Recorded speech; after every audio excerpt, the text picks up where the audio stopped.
batwabanga mulili, batwabanga mulili, batwabanga mulili. Nzambe avanda na mulili.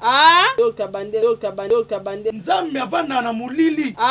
Nzambe asala na ténèbres. Pour expliquer comment Dieu habite dans les ténèbres. Nzambe asala na ténèbres. Pour expliquer comment Dieu habite dans les ténèbres.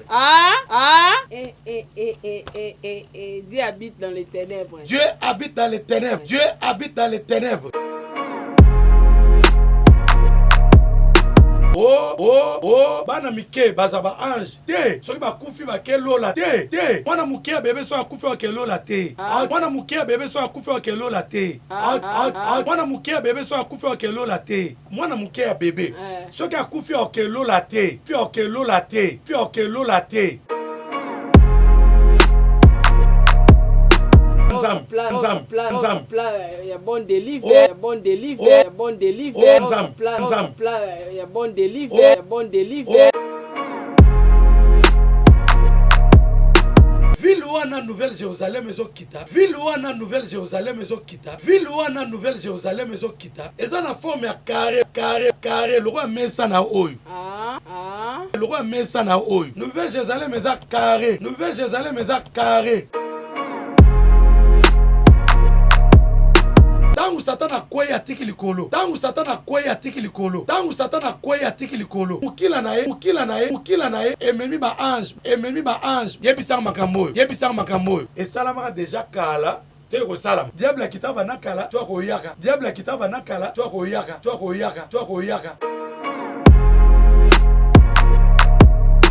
Le ciel est akiti yanzambi. Le ciel est akiti yanzambi. Ciel est akiti yanzambi. Docteur Paté par ta caméra. Le ciel est akiti yanzambi. Le ciel. Docteur Paté par ta caméra. Le ciel est akiti yanzambi. Le ciel est akiti yanzambi. Ciel est akiti yanzambi. Mais nangina telemele lo moko. Mais nangina telemele lo moko. Mais nangina telemele lo moko. Mais nangina telemele lo moko. Mais nangina telemele lo moko.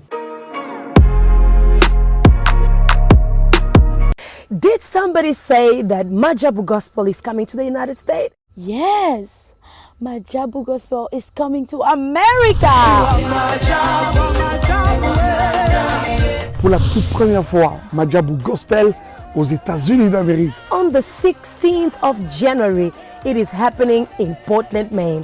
An amazing, life-changing and epic concert. Et le 23 janvier 2022, bien sûr, à Dallas, Texas. Je peux m'imaginer combien la gloire de Dieu sera présente. For 2022, it's gonna be glorious. The whole Majabu Gospel team will be there. And we cannot wait to share this moment with you. Retenez ça très bien. Le 16 janvier 2022, nous sommes à Portland, Maine. Et le 23 janvier 2022, à Dallas, Texas. Invite a friend, save these 2 dates, because you don't want to miss it. And I hope to see you there. Soyez bénis.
Na telema na toza awa tai.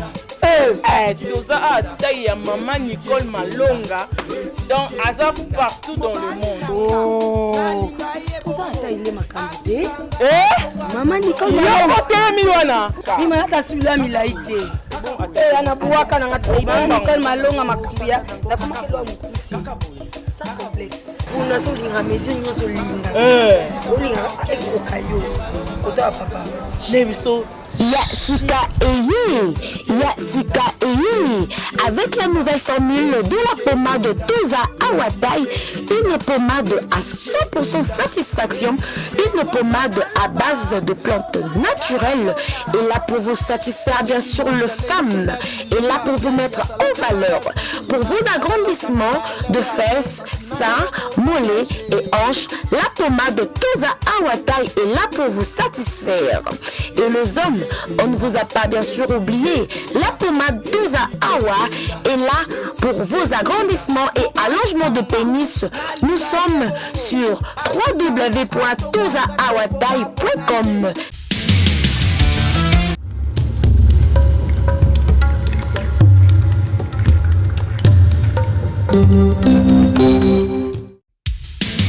Merci, joie libre. Donc, c'est que la comité, vous signez contrat dans l'Aïe. Mais pour vous, mon bien, vous avez la chaîne Moko. Sarah Tola TV. Vous abonnez. Vous avez contrat dans l'Aïe. Nous avons signé la Barça. Nous avons 10. Il y a équipe. Nous avons Suisse. Il y a Messi. Il y a surtout, il y a Barcelone, il y a le monde entier. On va dire la famille, non, mais dans le monde entier. Tous abonnés. Nous Sarah Tola TV. Vous avez un contrat dans l'Aïe. Merci à vous.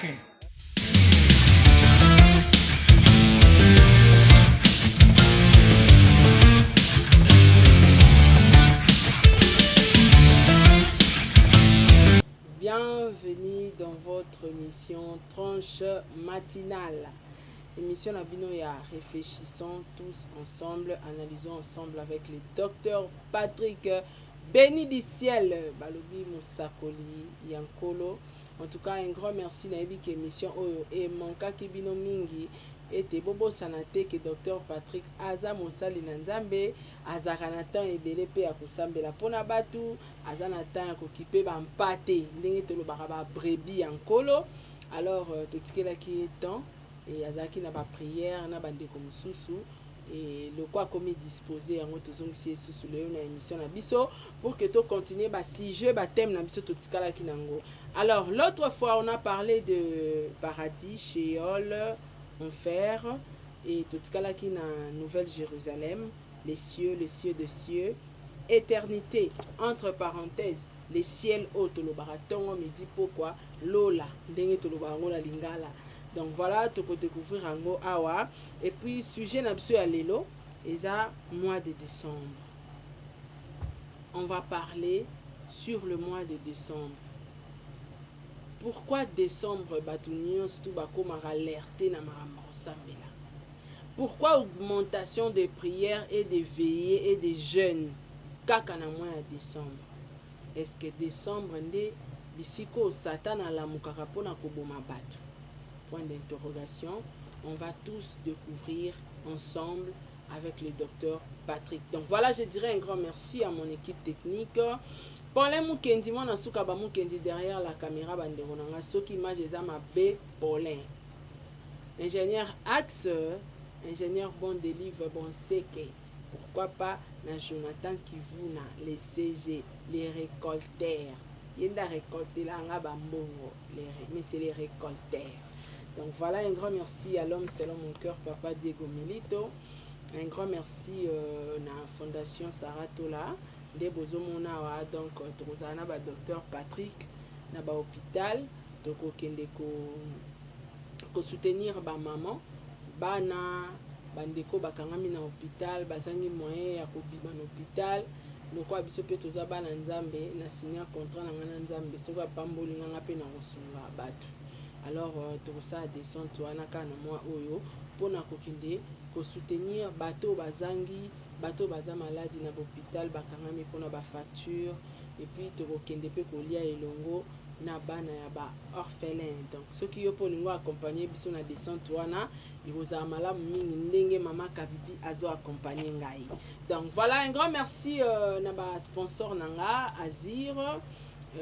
Toza Awatai ya maman Nicole Malonga, Majabu Gospel, sans oublier ba vrai nanga ba soutenanga groupe WhatsApp nanga président bébé la présidente maman Nathalie Edwige Kala la bande nyonso tout bozawana en tout cas Dalia Onyema Sarah Abwele Eliezer Kanu papa Edi MK bande nyonso tout na groupe Rose Bonga Sol Mbemba en tout cas Ozia Masamba Nana Bafana maman 4R bino nyonso tout na ba commentaire en tout cas merci Nabino pour la fidélité la chaîne Nabiso. Et un grand merci à maman Gina Amatou, motema ya papa Aaron Amatou, le prince de Dubaï. Un grand merci à Amélia Moueba, la private de Orlando Domingos. Voilà pour le Mukendi. Sur le même langage Nangai, Fungwe Lepso vraiment plateau. J'ai dit bonjour docteur Patrick. Bonjour maman Sarah Tola, grand esprit Nzambe. Apa Molayo, ça fait un peu quelques jours où tout le monde a été pour la émission où analysons et puis réfléchissons ensemble. Malgré Bitumba Ezali, mais nous sommes plus que vainqueurs par celui qui nous a aimés. La PSP Motenangaï na Papa Paulin, mon asuka Mukendi. Vraiment. Ceux qui mangent bimi mabe, ezana mutunaye, ceux qui bimi malamu, ezana mutunaye. Motenanga na Papa Diego, Olonga na Maman Sarah. Vraiment merci mingi na valeur OEP Sarabiso. On a quoi analyser ensemble les boutons ensemble et bika. Souci nous a peuplé de Dieu. Grand esprit. Merci docteur Patrick, merci beaucoup. Merci beaucoup Nabino Nyostou. Bocha déjà ba like, bo partager émission. Bo zalawana, bo simba babik na papier, nulle part ailleurs. Kaka na Sarato la TV, nde boko za émission, ya réflexion ya boy. Oh na l'église na biso batika la koloba yango te. Docteur Patrick l'autre fois, on a parlé de l'enfer. Ils ont eu une émission mobimba plainte pour toucher tâche mais sous-souté. Il a été sur le sala moi rétro qui est en enfer pour tout d'endambalement encore dans Nouvelle Jérusalem. Merci beaucoup maman Sarah pour na motuna munene oyo eza motuna oyo batu bayaka koluka bayeba omoni enfer ezo exister. Dieu a fait cela pour les diables, ses acolytes, et pour les hommes méchants. Moutoua bon marabatu, moutoua za jaloux, moutoua tongakabatu, moutoua inabatu, moutoua lingaranza mete, oba benga ben crédile. Bisika na bango za lifelo. Ndengo na loba keno lifelo za pona bataba. Po Bible zo ba keno na loboko ya mwasi ekozala bataba. Bango to ke lifelo na loboko mobali ekozala bampate oyo biso tozali neto okende na Nouvelle Jérusalem. Na français c'est mieux parce que na lingala nyoso ezaka lola lola lola tokokoma lola lola mboka bisemo lola nana yana kumbwa lola bato musu ba benga Belgique lola ozomona donc na lingala muyibi wana Yesu ebise aujourd'hui nous serons au paradis. Yoka interprète nangal. Le autre rozana lola. Tant babi que le ciel appartient à Dieu. Babi que non lola za nzambi. Le ciel lola. Nini lola lola. Non non non. Na linga que no ba ba en français. Pour en français, on va parler de paradis, de Sheol, de Nouvelle Jérusalem, du ciel, des cieux, des cieux, des cieux, de l'éternité, moins l'infini, plus l'infini. De Kairos et de Chronos.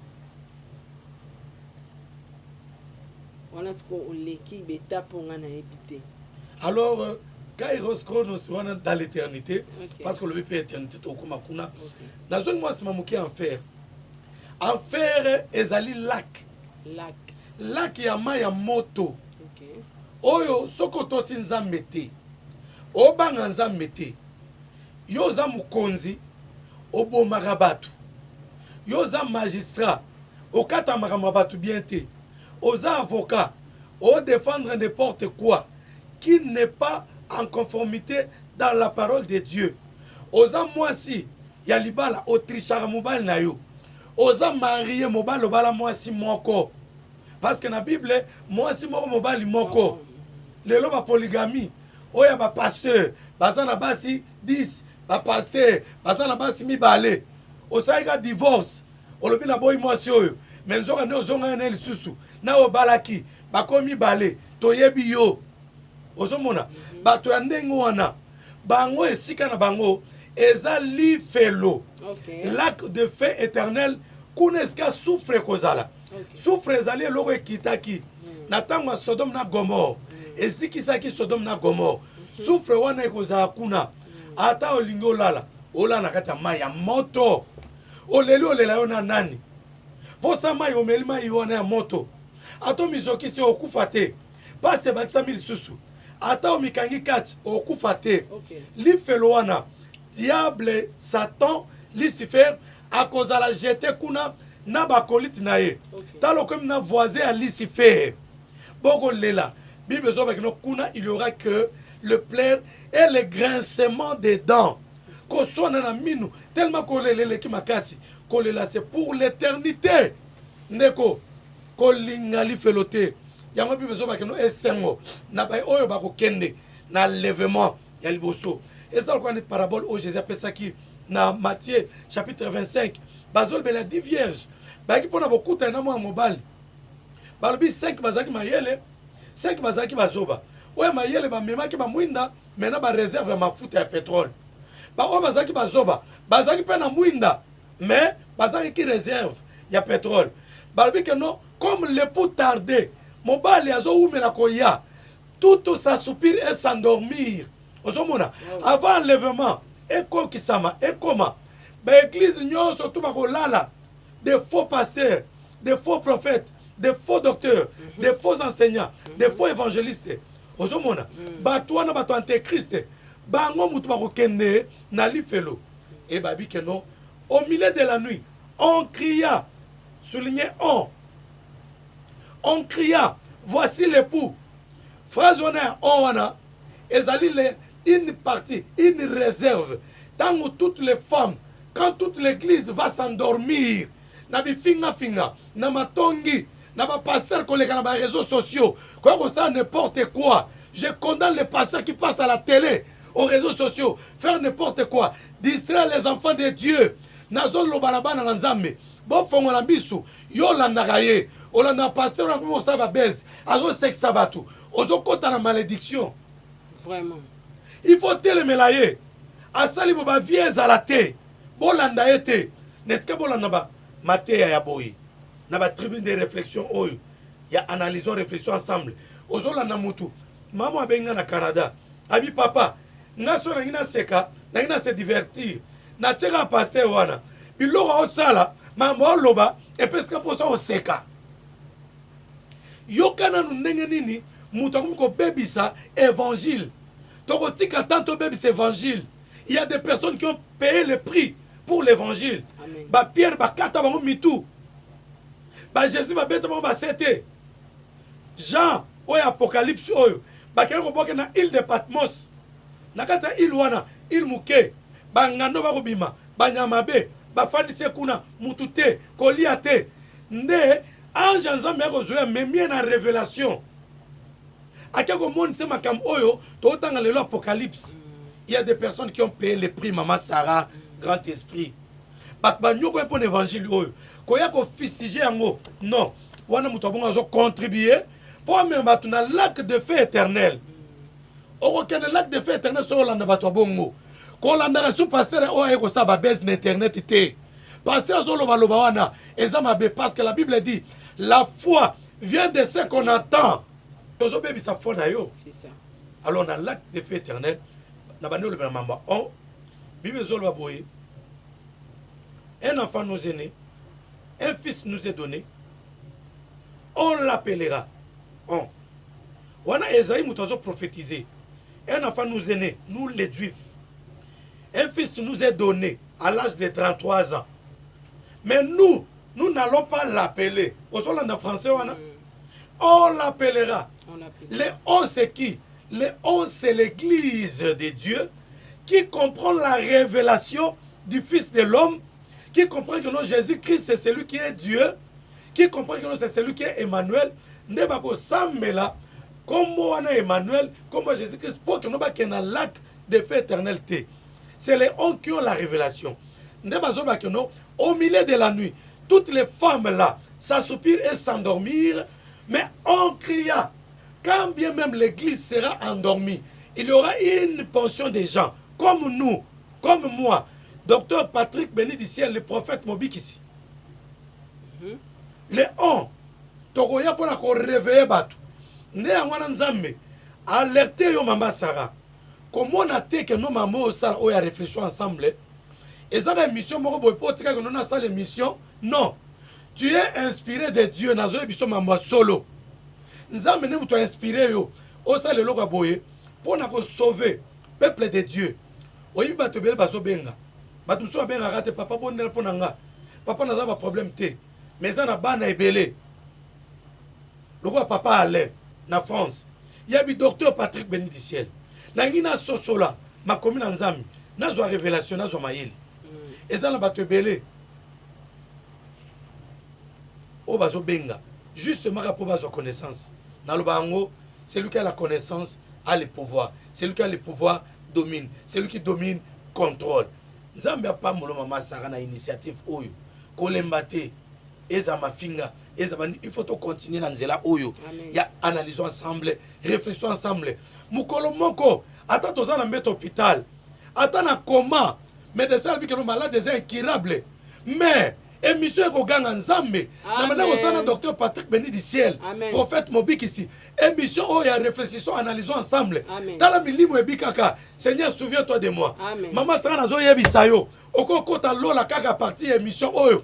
Nzambe yo le mawa. Parce que la Bible dit, cette bonne nouvelle de Dieu sera prêchée sur toute étendue de la terre pour qu'elle serve les témoignages. C'est alors que viendra la fin. Au moins pour souka mikoleya, la fin. Il faut bonne nouvelle. Et à ma biscagnos tout. Et à ma comment. N'est-ce pas dans mon internet? Vous contribuez. Vous faites plus que les pasteurs. Bah pasteur va tonga. On va ça va baisser n'importe quoi. Mais yo yo ça la analysons, réfléchissons ensemble. Voilà en quelque chose que l'Éternel te bénisse. L'Ifelo, c'est le lac du feu éternel. So que kuna libela na libela. Et puis na libela l'Ifelo tokoye bana. Nazo ebiso mama Sarah tokoye bana. Na enfer tala. So oza na paradis. O alikolote. Parce que kuna eza nase. Oyeba penza que no oyo mutu tel. Oyo bana ofinga yo. O asaki ba complot po batu ba rolando ba criminel. Au moment que no yewana kuna. Po batu bele ba roloba que no. Eza mama conscience. So na côté na faire pas ni nga na yoka.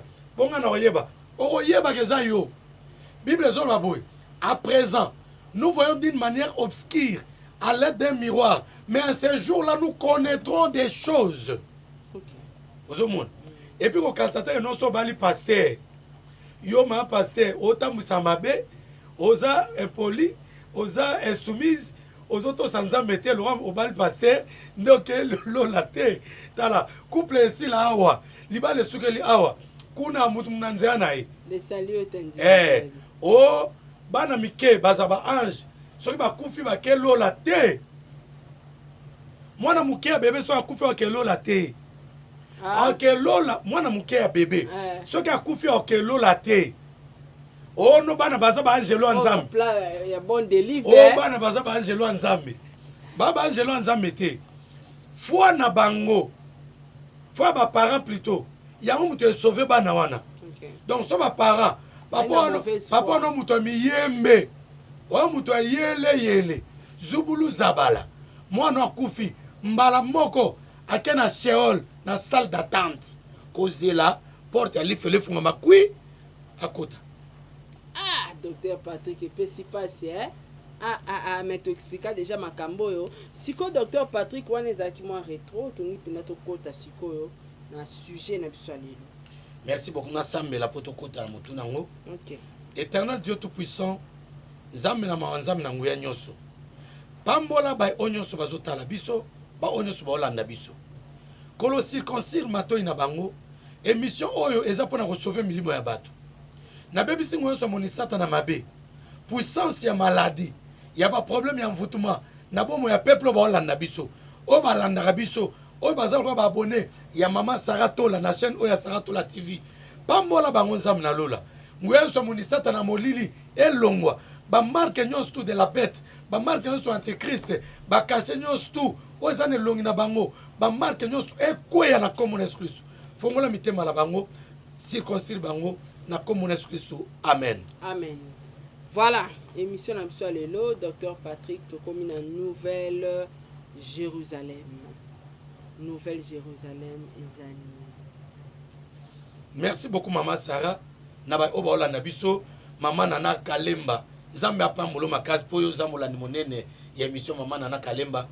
Oyebi, avant d'expliquer Nouvelle-Jérusalem, il faut expliquer paradis. Nazoma muke na sima na paradis. Au moins tant yesu yebisi moyibi na lelo tozano na lola. Na lingala neza problème. Moyibi na tangu akufi akena salle d'attente na paradis. O ba bengi libumu Abraham. Na français Saint d'Abraham. Aki afandi kuna. Pona nini? Pona kozela. Paradis na akota pas vivre une éternité. Bible zolo baboy. Je vis des gens vêtus de longues robes blanches, tenant dans leurs mains des rameaux. Et bazaki wana ebele Jean moni ange pona kopangusa ma ya misu. Ange zo bisaya bi que ce sont des gens qui sont passés dans la grande tribulation. Les gens qui sont rachetés par le sang de l'agneau, les gens de toute race, de tout peuple, de toute tribu, de tout clan. Yesu eko essuyer ma misu na bango. Alors batwa nande ba okende na paradis. Comment? Ba okende na Nouvelle-Jérusalem. Plus 144 000 personnes. 144 000 personnes ezali na 12 tribus d'Israël. 12 000, 12 000, 12 000. On nzambe moko na éternité. A comment ba kombo na bango na livre de vie. Bazali. Baza wana lola ya Nouvelle-Jérusalem ya ofele. Assuré penza. Ba utina 12 tribus d'Israël. Okay. Alors Bible zol en Apocalypse. C'est alors que je vis les cieux et la terre firent enrôler comme une natte et les deux firent embraser dans une fournaise. Et je vis une nouvelle terre qui descendait. Ville où on a Nouvelle-Jérusalem et Okita. Et ça a forme à carré, le roi met ça na oyo. Ah. Nouvelle-Jérusalem est carré. Dans tous les côtés. Cela veut dire côté fois côté fois côté est égal fois côté. Longueur est égale à la largeur. Largeur est égale hauteur. Donc, nous sommes tous dans la moulaï boy. Égaux. Na surface boy égaux. Et Nouvelle-Jérusalem est s'installer. Alors, batu oyo ba ko fêter millénium awana mukili. Tant que enlèvement, tu sali 3 ans et demi dans les airs. Batparo kitana yes ko fêter les millénium awana mokili. Et après yango, na batu oyo bako leka na grande tribulation. Bako passer na jugement dernier. Bato bako longa. Basero bako se koalisu kuna parce que mabele ko sanza, maye ko sanza. Bawe melaki. Bato bako sangana. Nde bakokota sikoyo na ville oyo babengi Nouvelle-Jérusalem. Parce que Jérusalem ezalaka déjà. Jérusalem na minute ezali capitale ya Israël. Wana nde Nouvelle-Jérusalem. Alors ville wana ekozana 12 portes. Na côté lokaka mesa na oyo. Wana Nouvelle-Jérusalem. Problème ke na sala nga ese na lobite za kwa mesa oyo. Aux arts matériel didactique. Donc, ville wana Nouvelle-Jérusalem, ils ont la forme oyo. Ozomona, bo nenge kiti boye, nenge za boye, pour meso za carré. Meso za carré. Ville wana za boye. Côté ils ont 4 portes. Côté aux 4 portes. Côté aux 4 portes. Ah, peu 4 portes. OK. Et ça les 12 portes. Alors, nase na ba porte wana na fondation. Ba comment kombo ya 12 tribus d'Israël. Tribu à Lévi, tribu à Ribé, il y a Benjamin, il y a Dan, il y a Joseph, il y a Issachar, il y a Zabulon, il y a Nephtali. Comme il y a 12 tribus, comment on a lancé la fondation. Et dans l'école, dans le ton, il y a porte wana.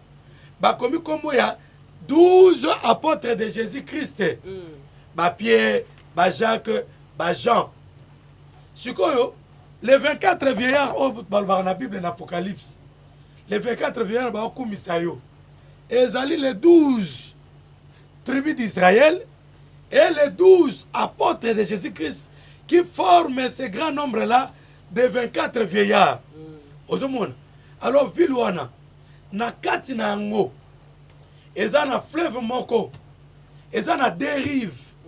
Oyo, ezo bota, banzete zawana, et bota bambuma, chaque saison, chaque mois, 12 fois par mois. Et, Vilwana eza réservé, pour naba santu bakota kuna, et puis bezoloba, les feuilles de ces arbres-là servaient pour la guérison des nations. Wanande description, détail.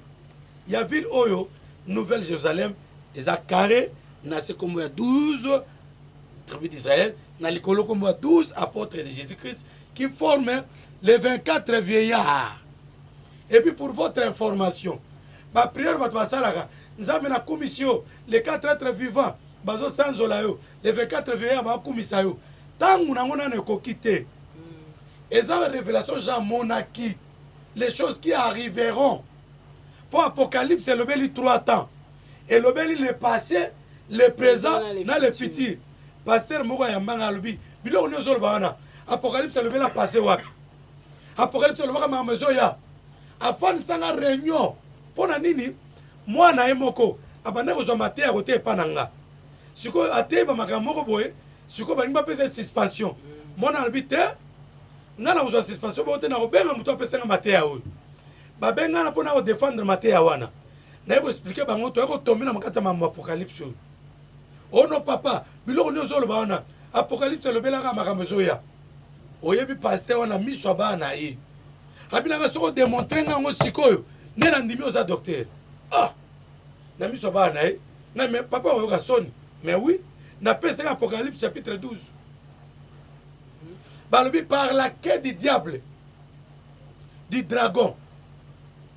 Le dragon entraînant un tiers des étoiles. Est-ce que vous version l'axinine? Tant que Satan a quoi atiki likolo, mukila nae, et même ba ange va bien envoyer étoile, et même bango. Yebisa makambo. Et salama déjà kala, tu es au salam. Diable a quitté ba nakala, toi ko yaka. Où il viendra? Malamoko, papa Oyo, azanga qui réponse Yakopisa. Donc voilà, en quelque sorte, l'explication de Nouvelle-Jérusalem. Nouvelle-Jérusalem, eza awate, nabako ngwao, et pas bayakimba. Comment on a bâti comme ça et l'ango? Comment Nouvelle-Jérusalem, eza comme ba juif? Awa tozana ba mbanza lemba, mbanza mateke, tozana ba kinza umvwete, tozana ba kipaku, tozana ba sonabata, tozana ba kimpese, tozana ba lukalu. Bosa la ba komuna bino. Merci beaucoup docteur Patrick. Docteur Patrick Sikoyo, bateau bazar ba ko mériter kokota na Nouvelle-Jérusalem. Et ça bateau ba utaki na salle d'attente na paradis. Mais oui, bien sûr. OK. Bateau moussous parce que bien zoloba. Nous ne mourrons pas tous à la fois. Bateau super on va enlever. Bateau va enlever ba okende wapi? Bateau va enlever ba okende premièrement ba ça la 3 ans et demi dans les airs na likolo. Bon? Na likolo on za roi boete que nous na mpepe boete. Jésus a dit dans la maison de mon père, il y a plusieurs demeures. Je vais vous préparer une place. Dès que j'aurai fini à préparer une place pour vous, c'est alors que je reviendrai pour vous prendre. Afin que là où je sois, vous y soyez. Donc, Yesu sera assis sur mon sabisika et rejoint biso. Donc, là, papa, maman, bisika rofanda ezali. moto akosa ote ezaka koyamba na koyamba bato bazala enlevé na enlèvement bakokende kovanda likolo bavandi 3 ans et demi na likolo après bakokita awa na se bafete 1000 ans oyo babenga na bible le millénium wana sata bakanga ye bakangi na kashokra avandi na bakangi vana kuna bato bafete ko après bafongola ye en tout cas histoire eza monene bakangi ye bafongoli mpona nini tokoma na sujet wana yango te nde sujet. Merci beaucoup. Donc voilà, si je comprends bien, Nouvelle Jérusalem eza alors bato oyo baoza na paradis na salle d'attente wana oui aza deya na kati ya saint d'Abraham visa ofele passeport ofele gratuit mama okende kuna neti moyibi akura wana aza wana te aza deya na paradis déjà soki bainstalle vie wana ekiti mama pa ya koti mama asazwa deya caché à Nouvelle Jérusalem mais so ozwa caché 666 oke kuna te okota te. Merci beaucoup docteur Patrick Lessieux. Les cieux na lingala lola na français. Pardon, avant to komana yebisa biso non les ciels les araignées. Les ciels ezakiti ya nzambe. Docteur Patrick para ta caméra. Les ciels ezakiti ya nzambe, les ciels ezakiti ya nzambe. Na tanga na Bible na Isaïe chapitre 66. Isaïe 66. Isaïe 66. Verset 1. Isaïe 66, verset 1. Bible sol baboy. Ainsi parle l'Éternel. Le ciel est mon trône. Babi les cieux t'es. Les cieux des cieux t'es. Babi les ciels est mon trône. Et la terre est mon marchepied. Quelle maison pourriez-vous me bâtir? Et quel lieu me donneriez-vous pour demeurer? Les ciels. Ezakiti ya nzambi wana na première définition na yango spirituelle mais la définition ya bato mokili bazo ba le ciel c'est l'espace indéterminé wana ba scientiste le ciel c'est l'espace, c'est la hauteur, le ciel c'est là-haut en haut, le ciel c'est l'espace indéterminé sur biso to lana bato science to lana ma Bible lobi Bible lobi que non le ciel ezakiti ya nzambi Kiti Nzambe, le ciel. Et la terre, c'est son marchepied. Mais dans une terre, mais l'eau moko. Bah, tu peux adorer Kiti Nzambe. Kiti Nzambe. Au fin, na Kiti na yo. Kiti oyo, Kiti oyo, Kiti oyo. Banze mwande wene kote na kati église. Boyebi bato na olo ba yemi ba Kiti, Kiti, Angbende, Mbende, Kiti. Pourquoi adorer Kiti te? Tu vas adorer l'Éternel, le Tout-Puissant. On n'adore pas la chaise.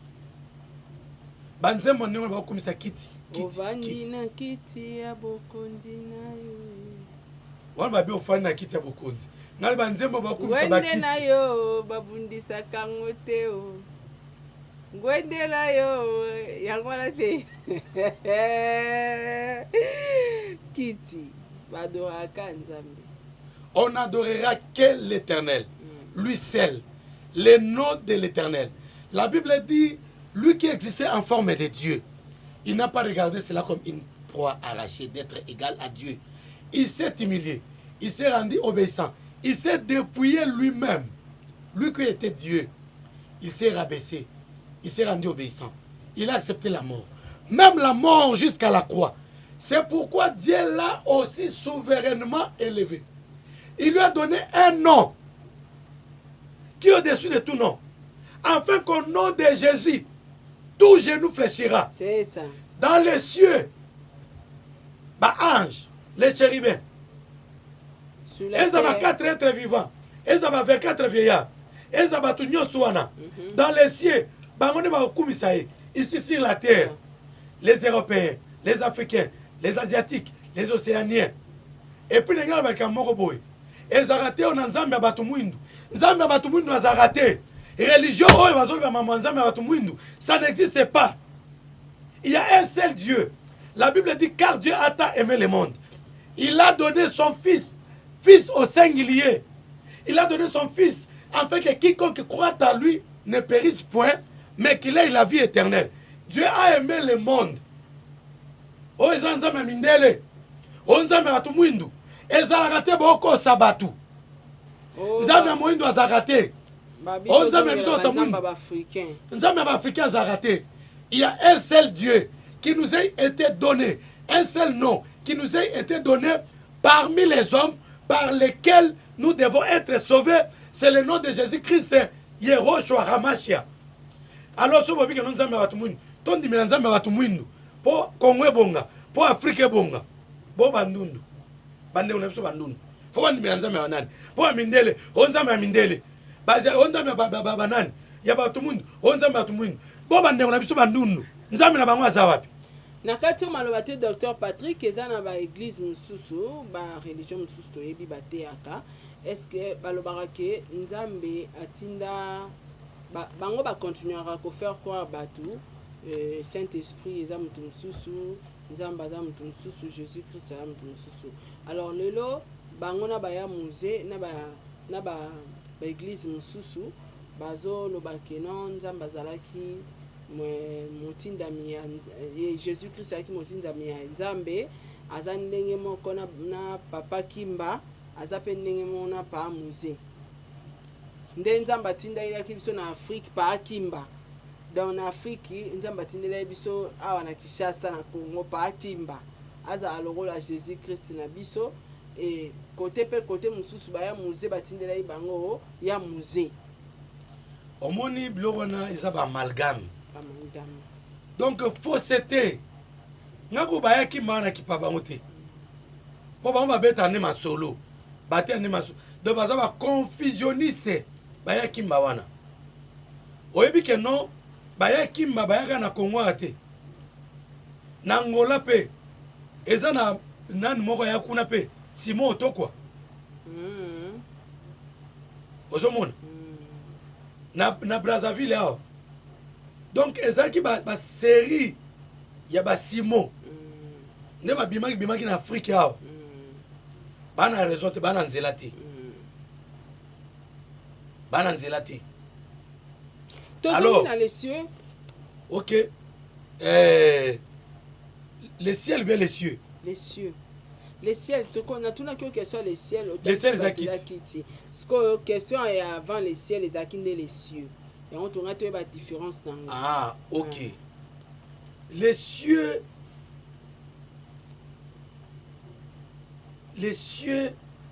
ezali oyo tobengi mystère ya bonzambe. Les cieux ezali Maman Sarah ezali ba ange. OK.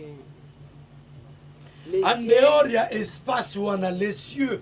Où est-ce qu'on a X? Nasuka. Les anges, et ça va angelou. OK. Il faut attendre un verset biblique pour comprendre. Les cieux, ça n'ont qu'à ange. Et ça en premier degré. Ba ange et puis ça lié. Lié à ange. Lié. Oh ba ange on va ozala. Parce qu'apôtre Paul a matin à troisième cieux. Amatela ba ange na Mukongo. Non? Ozomona. Les cieux les aba ange, les cieux avec X.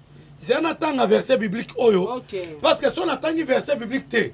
En tout cas, tu vas comprendre te pour battre na no sambe là ba comprendre le kamote. Tam supo yo kamunamti. Psaume chapitre 148. Psaume chapitre 148. Verset 4. Psaume chapitre 148, verset 4. Yogande Bible zol babou. Louez-les, cieux des cieux, et vous, ô qui êtes au-dessus des cieux. Louez-les. En français, le lait ici. Louez est un impératif. Cela veut dire, ça indique l'ordre. L'ordre. Ici, louez-les. Le lait ici remplace ici Dieu. Donc, louer Dieu. Louer les cieux des cieux. Donc, on donne des ordres. Bah, on peut s'amitindo. Bon, sans olaye. Cieux des cieux. Bino ba likolo. Bon, sans olanzambi. Alors, Mboka Kongo mabele boy. Oui, mabele zaramunoko. Et quoi sans olanzambi? Cieux ici, ce sont des personnes. Des personnes. Parce que, n'a pas expliqué bien les sous-sous 1 Corinthiens chapitre 15, verset 40. Louez les cieux des cieux et vous, ô qui êtes au-dessus. Ok, ah bon? Parce que dans la Genèse, Dieu sépara les eaux d'en bas avec les eaux d'en haut. Bon sans olaye. Bino balikolo. Les êtres, les anges. Bino mai. Ba mai. Obo na likolo. Donc les eaux, mai. Ezana maloba. Ezana munoko loba. Esanzo la ranzami. Ozomona. Nakotanga na 1 Corinthiens 15. 1 Corinthiens chapitre 15. Verset 40. Ok. Parce que ça, réfléchissons ensemble, analysons. Il faut analyser et ça la bien. Barbie Boy, 1 Corinthiens chapitre 15, verset 40. Il y a aussi les corps célestes et les corps terrestres. Ezana batu. Oye bavana na likolo. Et les corps terrestres. Donc, ezana ba être bavana na likolo. Ba bien les cieux. Ba ngone sengel ba adorer nzambe. Ba pesi bango ordre. Po biso na ba bien tozo adorer. To kumisa. Ne ba pesi bango vous les cieux adorez-les. Namba mai boza likolo. Boka sateke non soza awa na se. Oboko adorer nzambe. Oboko sambela ye. Et que non nzambe azang bato ko sambela ye. Il y a aussi des corps célestes et des corps terrestres, mais autre est l'éclat des corps célestes. Autre, celui des corps terrestres. Wana les cieux ne la pesi explication na yango. Alors, na sangisi yango malamoko na les cieux des cieux. Okay. Cela veut dire les personnes, les êtres célestes qui sont supérieurs. Parce que dans l'eau la wana, ba ange, ba kesene. Tant qu'on a expliqué ba tout en géologie. Et ça na ba ange baza supérieur, ba ange musu baza inférieur. Ba ange baza na likolo. Ba grade par grade. Les cieux des cieux. Ozomona. Ba leki ba oyo. Dans la histoire il y a Daniel. Daniel chapitre 9 si je ne me trompe pas. Ba lobi boy. Daniel Mukola Liboso abonne le pas Nzambe. Nzambe a exaucé. Atindi ange Gabriel. Gabriel aye na exaucement. Pour na robikisa kopé sa solution et pas à Daniel. Question aux akil kamunini. 70 semaines. O Nzambe ebisa ki bana Israël. Kebo kei boko sala 70 semaines, il faut bobima esclavagisme. Alors 70 semaines c'est koka qui déjà. Ban Israël na distraction, na n'importe quoi. Balani on va biftek, bisema mokili. Mais Daniel qui était averti, Albi non. C'est l'homme a commis, c'est l'homme a tangi Nzambe, les 70 semaines est déjà accompli. A quelque bon Nzambe, le premier jour Nzambe a quitté si bénédiction à Daniel. Bible so non ange a na bénédiction. Ange na Gabriel. Gabriel. Elle est l'axi Dieu, Gabriel l'axi homme. Envoyé de Dieu, homme de Dieu, envoyé de Dieu. Des significations Gabriel. Il y a Gabriel. Comme on dit Michael. Michael. El Elohim. Bethel. Bethel. El Elohim l'axi Nzambe. Nzambe, ok. Nam n'aurait pas musée qu'on est à Al. Hal Akbar. Qu'on n'est pas musée. Hal. Ozomon. Al. Na El. Ozomona. Alors, Gabriel, nous avons expliqué ciel des cieux, non?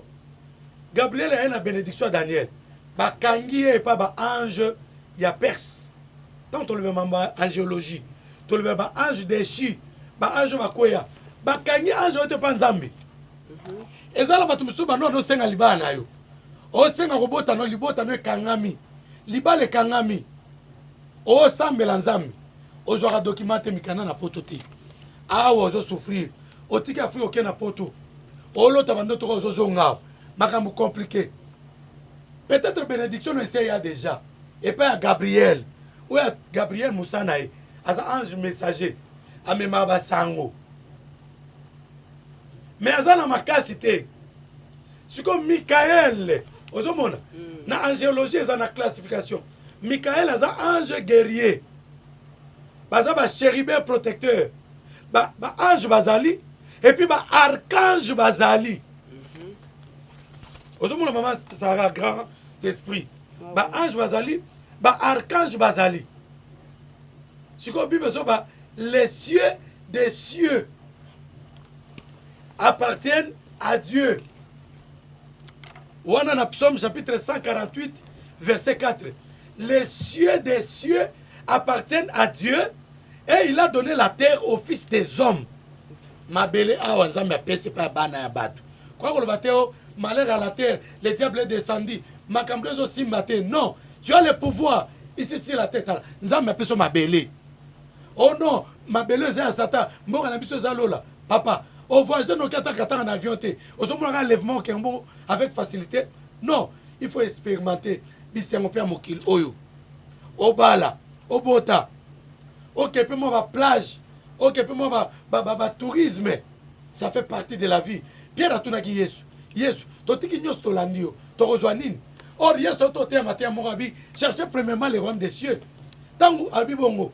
Pierre a tourné motuna. Il fallait Yesu qui s'appelle régional chercher premièrement les royaumes des cieux. Yesu habité dans ces siècles, vous aurez au centuple et dans les siècles à venir, vous aurez la vie éternelle. Alors, un jour Bakangi, Aïna bénédiction Daniel Bakangi. Daniel a bonné pendant 21 jours. Et nous avons montré que non, Gabriel a osé ngate, bana kendeki. Bakangi et pas ba ange ba démon, ba ange à Perse. Ba génie de l'air. Ozawana, bénédiction est quand même pas génie de l'air. Ba ange à Perse. Benga biso, na numéro za affiché wana. Toko bonne la pona yo. Ozo solution. Ozana problème, ya libala. Obonne la mingi. Okota jeune, osambela 104 jours. 40 à Jésus, 40 à Moïse, 21 ya Daniel, 3 ya Esther, ya ba jeune.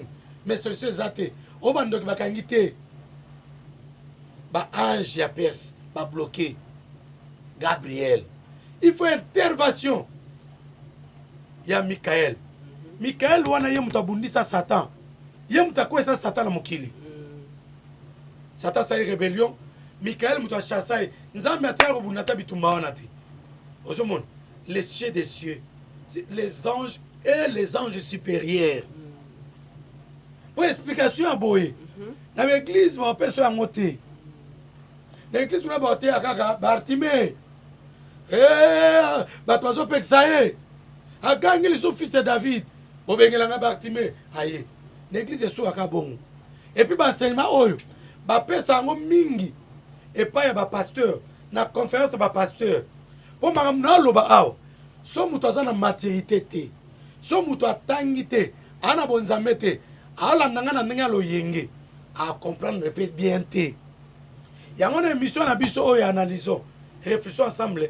C'est pour amener les gens à avoir la connaissance et bah comment transformer pour bakende na likolo. Merci beaucoup Dr Patrick na banda tokomi na suka ya émission mais na rolinga to si lisalikambo yopo lobby to travailler mois de décembre parce que ba signaler biso tokomi déjà na 1 heure du temps. Lobby to travailler mois de décembre. Ba maman nyos tout ba papa nyos tout ba mituna o bozana ngopo na mois o ya décembre makambo elekana na décembre boko melangai pour lobby na rozana Dr Patrick na plateau. Donc so clôturer émission na éternité. Donc si j'ai l'impression je crois ici l'ité parce que tozonga pona explication sur to liara pe na Nouvelle Jérusalem soki basi bakozala bolingo mwasi na mobali soki kozala soki tokozala na bandako ya kolala en tout cas tokozonga. Et puis na lola kuna tongenga ndenge moko te bato mosusu baza na lola ya malweka bamisusu na lola ya gombe. Docteur nakopesa baverset biblique. Ok. nga naloba n'importe quoi te l'émission. Réfléchissons ensemble. Ok. babi ke tongenga ndenge moko te yo kabaka te yo sunga mosala na nzambe te yo finga bapasteur na lola kongenga no eza moke oza malweka na bibwa na pasa na terre jaune ya lola bamisu baza na gombe na ma campagne ya lola. Eh bien oui. Docteur Patrick, nous clôturons cette émission par l'éternité. Éternité, oui l'éternité, tu es toujours le même. Amen. Tout est une éternité, tous ont en éternité. Ok. Nzambe azobisa Jérémie, avant que tu sois formé dans le ventre de ta maman, je te connaissais. Je t'avais établi prophète dans l'éternité. Yango bato musu baza bato simba te. Baza bato en éternité. Lokwa ba mama Karine Mokonzi. Auta en éternité. Am to simba te mto sakana te. OK. Ozomo témoignage ya mama wana. Bazem nyoso longwe. Et comme na tour ya mama Karine Mokonzi, abotami. Bato bongo baza ndenge mona Jérémie. Ba uta en éternité. Alors, toute l'éternité, toujours en éternité. Nzambe azaki na kati éternité. Na kati éternité, kuna calendrier zaraté. Na éternité calendrier zaraté. Na éternité montre zaraté. Nenga ba bien Nzambe, le maître du temps et des circonstances. Azakuna aza maître à temps. Temps aya okota kuna te. Cela veut dire il maîtrise le temps. Akanga maseke temps. Ne temps on a bengi yango kairos. Kairos c'est une éternité et là ici il n'y a pas de compte, il n'y a pas moyen de il n'y a pas de calendrier, il n'y a pas la montre. Il n'y a pas les heures, il n'y a pas il n'y a pas des heures, il n'y a pas de jours, il n'y a pas de semaines, il n'y a pas de mois. Éternité. Et Nzambe avana na mulili. Batobanga mulili. Tu expliquer comment Dieu habite dans les ténèbres. Ah, donc abandela na. Nzambe avana na mulili. Dieu habite dans les ténèbres. Dieu habite dans les ténèbres. Mais au commencement, la terre était informe et vide. Il y avait des ténèbres à la surface de l'abîme. Et l'Esprit de Dieu mouvait au-dessus des eaux, dans les ténèbres. Et Dieu dit que la lumière soit. La lumière fut. La lumière fut. On a sima. Mais il y a un avant kuna. Ce qu'on a na psaume. Bible zo que non Dieu te demeure dans les ténèbres. Nous avons fait na mulili. Il y a un Bible zo que non les choses cachées c'est pour Dieu.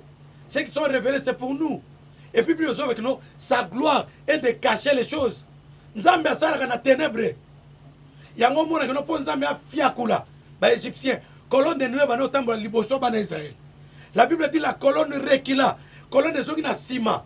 Et Télémie s'interposait entre les enfants d'Israël et les Égyptiens. Par le but, colonne et puis sa lumière dans le Israël, et puis sa ténèbre. Ténèbre, on a tout boagi tonga. Au moins, on a été. Attends, on a été menayo. Au moins, on a été. C'est dans les ténèbres qu'un zame va nous avoir bâton. À côté, ça n'a pas roue. Il y a des chevaux, il y a des Égyptiens. Au bas, là, on a Israël. Donc, des batubazwa synonyme soka omoni molili Satan na yewana. Molili Satan na wapi? Satan a ça l'autre. La Bible dit tout ce que Dieu créa était bon. Même l'iwa, Dieu a créé l'arbre de connaissance du bien et du mal. C'est Dieu qui a créé la connaissance du bien et du mal. Nous avons tout ça, malamu asana mabe. Moi c'est mobile. Bon moi ina kufa. Et tout qui a robanga ma mususu. Longwana no bébé spirituel. Kola na molimo. Yango bolanda émission. Dans la partager émission et big ça va te belé. Partagez pas un pasteur. Et ça le pasteur musu bazaro mikitisa. Pasteur moi benga na Canada. Albenga na numéro notang sanga. Otang sanga théologie. Na noti na mbonga méga. Chaque fin de mois, na noti na mbonga méga. Na bien bon. bato na poto soki abengi oka alo kozala bapaster mosusu te oyo baosenga mbongo baofrande bongo lisolo yango tokosowa na yo mega yango bino bofutaka mega te awa biso toza na rame awa ekata biso rame ekata todeklare nanu mambo rame e mega soki tosombi otinde biso tosomba mpo tosolola mabe eza wapi et maintenant soki nzambe abimi na éternité ndenge nzambe abima na éternité ya ye boye apesi ntango tovivre nde abenga chronos chronos ntango aza na 4 éternité c'est kairos ntango abimi na éternité nde chronos nde bacalendrier kosalama montre et puis mokili yango compliqué eza bacalendrier maya oyo baprophétisaki no fin du monde eza en 2020 bacalendrier baromain basuka wapi po toade ya 2020 bacalendrier bajuif nde oyeba calendrier mpe ya bababylonien oyo tosola masolo ya décembre selon calendrier na bango donc calendrier ya décembre ezalaka ya bababylonien te bango na décembre mpe basali makambo ya koboma bato na décembre oyo moi ya décembre balobela na bible. Merci beaucoup, Docteur Patrick. Demain déjà, tu as mois de décembre. Et puis, maman, ça va, papa, maman, fondation. Ouais. Je vais féliciter maman fondation. Merci, docteur. Moutou a sali fondation, a mérité de soutenir. Amen. Au soutenant, tu as bêtise. Au soutenant, n'importe quoi, on peut s'en bon, on peut pas bon ma battre. Yo retika l'éternalité. Action en moyo. Pour soutenir fondation. Saratola. Bino ba bolanda ngai. Bolanda docteur Patrick. Pour soutenir fondation Saratola. Pourquoi? Azo sala makam oyo nzambe alobaki. Yesu alobaki boye. Nazaki na pasi. Opesaki nga. Nazaki na hôpital. Weko tala ngai. Nazaki biloko kolia. Bopesaki nga.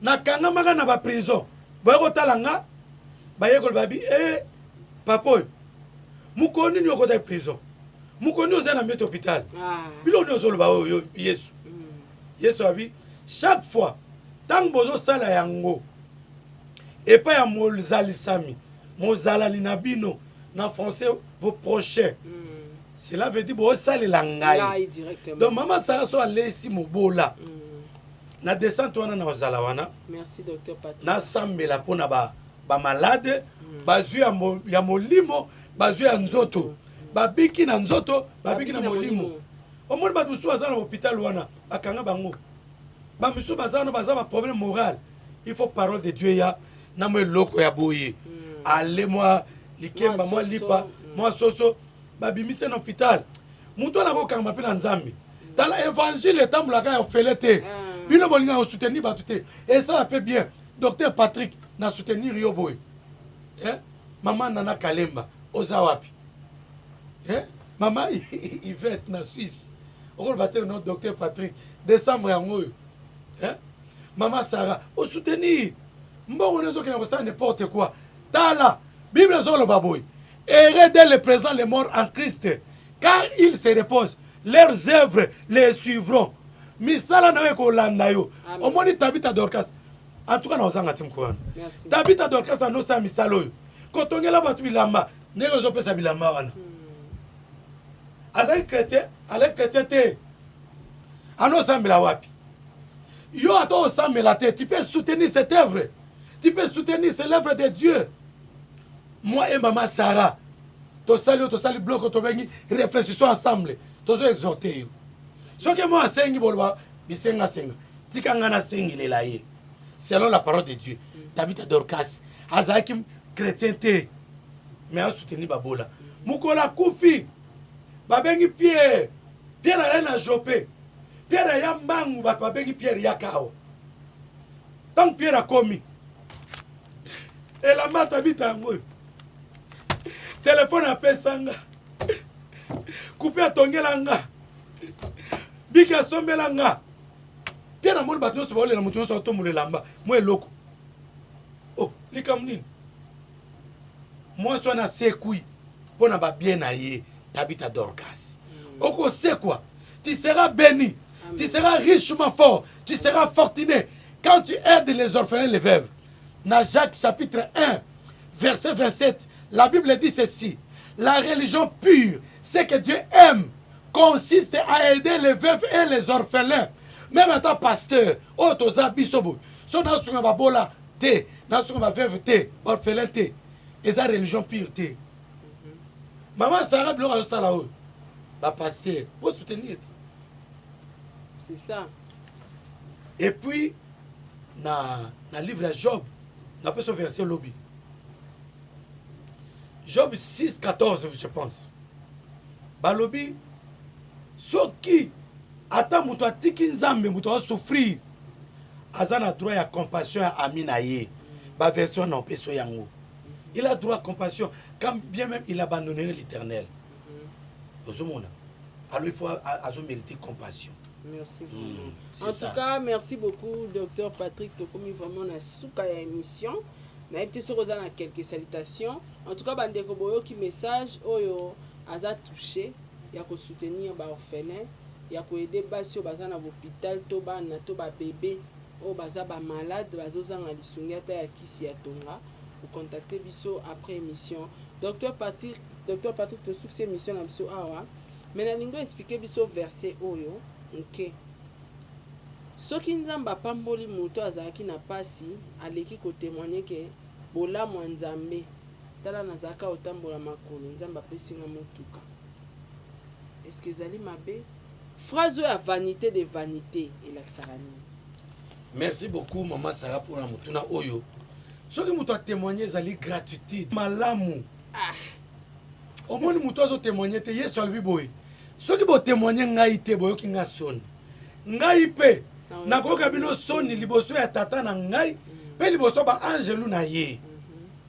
Siko yeso ko soni liboso ange ya ba ange na tata na OK wa. Soki li fait l'autre. Lelo commence peut-être le bibola munzamba saelio ba komika na ba commentaire vanité de vanité. Ya on a ngana yeba vanité de vanité. On est à jaloux témoignage existe. Et puis témoignage babou ma on a kata mutemate. La Bible babi en ce jour-là tant que libota nzambe bakati si mer rouge, le peuple crie à l'Éternel et à son serviteur Moïse bakoma yango. En attendant Zui Samuel, Bible zo babi oh Dieu, yo muto lokotaka mutu dans le fumier, tu retires les pauvres. Dans la poussière, tu retires les indigents pour les faire asseoir avec les grands. Ba témoignage tout ça on a Biblie até. Ba témoignage ndenge nini David alongaki Goliath. Eza témoignage ba comment on a Bible. Vanité de vanité, tout est vanité. Et la nini. Est-ce que ça a un contexte oyo? Il y a muto pe sa témoignage. Donc ba témoignage de l'église, on talika pe sa témoignage de l'église. Na comme si nzam na baneko bela, nzam big singa, yo van na bakuna. Vanité de vanité, tout est vanité. Ata yomoko. On a un problème na bato. Docteur Patrick, nous sommes arrivés à la fin. On a évité quelques dédicaces d'ailleurs pour finir cette émission. Na pe simbote nanga na mama Nana Kalemba, mbote na mama Anaka Songo, mama Anaka Songo. Mbote mingi nzambe apamola yo, Anaka Songo, Karine Kasongo. Tozo bonde la prière ya tirbo. Prière na monsieur azama tata Anaka Songo. Si on m'a émission de table konaï. Hier kuna ben à 2 heures, à la mission papa prière à 2 heures. 2 heures ti 4 heures. Ah non. Bo soutenir pe biso na ba prière. Pour biso peut soutenir bino. Maloba na bino wana ikomika que non prophète. Ba ba ekil bo solo ba senga mbongo. Après so pesi mbongo akangi téléphone. Si on a aidé docteur Patrick Bendiciel, dans sa victime, il y a pas prophète, non, ça n'importe quoi. Non, veuillez me soutenir. Na pesi moto na maman Medamu kuna, nzambe apamola yo, nzambe apamola makasi et puis na Maeva. Nzambe apamola kamara nanga propre. Hervé Kabouya en États-Unis. Hervé Kabouya. Mambo Sala Airbnb. Merci beaucoup, Dr Patrick. Merci beaucoup, Maman Sarah. Merci. Merci. Mingi. Merci. Na fondation non. Merci. Na papa Paulin Mukindi. Pour Moussala Makasi. Pour Sala. Mukonza me pesa inspiration à komona e. na kopesa ndenge Bélier comme papa bonheur. Merci beaucoup. Nous sommes arrivés à la fin. Tokutani Lobby Nangonga Oyo. Au revoir. Vous avez une entreprise, boutique, ONG, église, restaurant, chaîne de télévision, parti politique, école, université et autres. Et vous voulez que tout le monde soit au courant de vos activités avec Muntu Technology, nous avons une solution pour vous. Nous avons la capacité de vous rendre visible dans le monde entier. Nous allons créer pour vous un site internet, une application mobile Android, iOS, chaîne YouTube, une page professionnelle de tous les réseaux sociaux, sécurité informatique ainsi que le marketing digital. Et nous allons monétiser tous vos services afin de vous permettre de gagner de l'argent sur Internet.